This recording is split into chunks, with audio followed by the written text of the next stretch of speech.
Oke, assalamualaikum warahmatullahi wabarakatuh. Waalaikumsalam warahmatullahi wabarakatuh. Alhamdulillah, siang ini saya ada di hadapan ayah guru kita, Raja Cimat Ikmi, Raja Ahmad. Ya, hari ini apa Ya. nih kita nak dengar bahasa-bahasa ayah lah, untuk basuh-basuh telinga ni hari Jumaat ini. Apa yang ayah nak bincang pada siang hari ini lah. Ada satu yang nak saya terangkan kepada pemirsa, kepada anak-anak, kepada saudara-saudara di mana saja berada. Ini ada satu hal yang nak saya bincangkan mengenai tentang pemilik dan penguasa. Ini cerita-cerita dongeng aja nih. Kita buat sebagai untuk mengisi ruang waktu yang tidak terisi. Jadi dalam hal pemilik dan penguasa, saya pernah berhitung sendiri dan berkaji sendiri. Kalau penguasa punya dua keuntungan, kalau pemilik dapat cuma satu keuntungan. Artinya pemilik hanya mendapat pahala, untung tak dapat. Walaupun misalnya ayah pemilik, eja penguasa, hasilnya peti-peti. Bagi dua konon kata bahasa sekarang, peti-peti. Ya. Tapi ayah tetap tidak dapat keuntungan, hanya dapat pahala. Nah, apalagi ayah tak ada, pemilik tetap ayah, pengelola tetap eja. Penguasa tadi mengelola. Penguasa tadi yang berkuasa. Jadi begitu perjalanan hidup kita hari ini. Yang saya hayalkan, yang saya angan-angankan dan saya kaji-kajikan itu adalah mengenai tentang situs sejarah. Sebagai contohnya ya. Nah, sebagai contoh yaitu situs sejarah yang hari ini kita gali dengan namanya tidak begitu pasti, kedudukannya tidak begitu pasti, tapi sejarahnya itu buktinya ada. Sehingga kita ungkaplah itu sebagai satu situs sejarah untuk momen anak-anak Melayu ini ke depan agar bisa dikenal dan terkenal. Jadi dengan itu saya berpesan juga kepada para penguasa-penguasa wilayah, para penguasa-penguasa usaha, ingatlah dengan pemiliknya. Di situ sama juga kita membaca ilmu kita sendiri, iaitu ilmu untuk mengenal diri, kembali kepada kesadaran dan keinsafan. Kerana bahasa ini ada bahasa yang diungkap dan ada bahasa yang disimpan. Bahasa yang diungkap dan dengan bahasa yang disimpan itu, ini antara dua. Apakah bahasa yang disimpan itu adalah memang itu bahasa pasti? Nah, ataupun bahasa yang diungkap ini bahasa yang benar. Nah, jadi di sini kita merasa hal ini perlu kita kaji untuk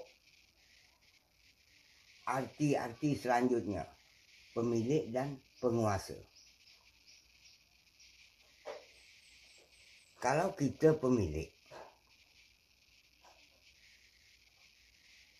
di lahan kita punya situs sejarah yang sekian ratus tahun abadnya, kita tak tahu juga nak ngitung, tak ingat pula pada tanggal, waktu, hari, bulannya, tahunnya. Jadi kita cuma pakai teka-teki lah konon pada diri kita sendiri. Tapi di situ dapat kita ambil kesimpulan. Dengan situs sejarah yang kita kaji ini, kita untuk apa? Buat apa? Ya? Kalau ditanya, tujuan kita hanya untuk memperkembangkan situs sejarah ini sebagai ibadah. Kononnya untuk mencari hidayah Allah, untuk mendapatkan hidayah Allah, mencari redha Allah. Nah, kononnya. Tetapi apabila hal ini berlaku dan berjalan, di situ kita merasa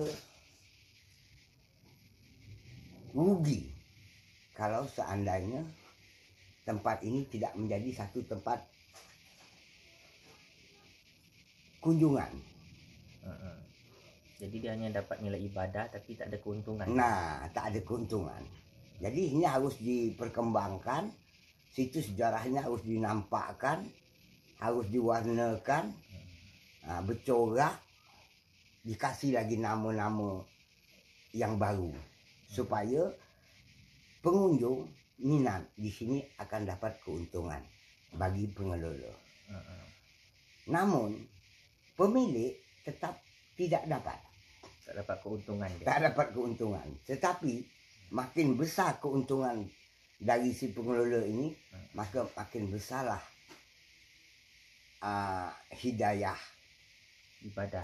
ya, makin besarlah hidayah yang memiliki. Nah, makin diberi Allah peluang kepada yang memiliki, ya, sebagai ibadah, maupun dia ada ataupun dia tiada. Seperti ayah sekarang sudah tua, ayah memiliki, Ayah penguasa lah ni di sini. Sekarang ayah lagi jadi penguasa, belum menjadi pemilik. Kerana ayah merasa lagi mencari keuntungan. Di samping ayah mencari pahala, ayah mengelola situs sejarah, ayah mengembangkan nama-nama situs ini, ayah memberi corak dan warnanya kepada orang-orang melalui bahasa-bahasa ayah yang benar atau tidak benarnya. Nah, di situ ayah merasa ayah mencari keuntungan. Bagaimana ayah mendapat keuntungan? Tapi di dalam keuntungan itu ayah tetap bermohon untuk mencari jalan ibadahnya, yaitu redha Allah. Cari pahala lah konon. Tapi tidak lari daripada dua hal itu. Kerana bahasa mulut itu bahasa lumrah, bahasa biasa bisa kita buat. Tapi bahasa hati itu bahasa bid'ah. Bahasa yang haram dilepaskan kepada orang lain. Bahasa yang haram apabila kita ucapkan pada diri sendiri. Kerana bahasa hati ini kalau tidak kita tahan dengan akal, itu dia akan meluap menjadi bahasa-bahasa yang jahat. Maka untuk mengelakkan bahasa hati ini menjadi jahat, maka kita saringlah dengan akal. Apakah boleh bahasa ini aku lapaskan? Apakah boleh bahasa ini aku terjemahkan? Jadi berbeza bahasa hati dengan bahasa mulut. Kerana kemahuan hati itu hari ini saya berbuat, saya membuka situs sejarah, saya membuka cerita-cerita lama, cerita-cerita dulu, apa yang saya miliki hari ini. Satu bahasa saya minta satu nilai. Itu saya dengan orang pengunjung atau orang datang ke tempat saya.